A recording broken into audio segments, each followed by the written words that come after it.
कुछ दिन के बाद अब चली जइबू दूर हो, अपना मजनुआ के देबू दिल तूर हो।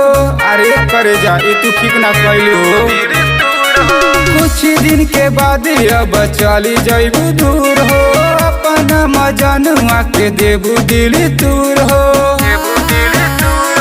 बाज सहनाई बाराती से भयाई, हमरा से टूट जाई नाता। ए जानो तला पटाता, ये करे जवा मछियाता। ए जानो तला पटाता, ये करे जवा मछियाता।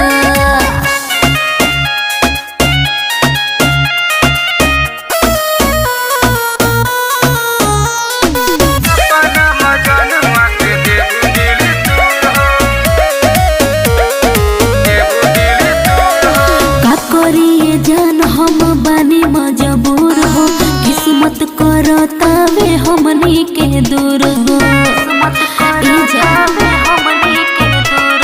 कैसे जिंदगानी अब कटी हमर जान हो, लगता निकल जाई अचक के परान हो। बोल दिल जानी कैसे मन मोरा मानी, कुछ ना हमरा बुझाता। ए जानो तला पटाता, ये करे जवा मछियाता। ए जानो तला पटाता, ये करे जवा मछियाता।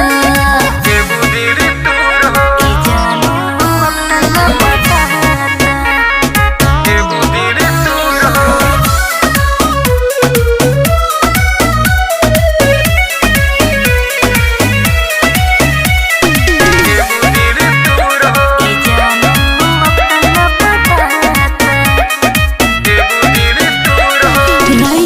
रविंदर सब प्यार भूल जाई हो, याद को के हमरा के लोर ना बहाई हो।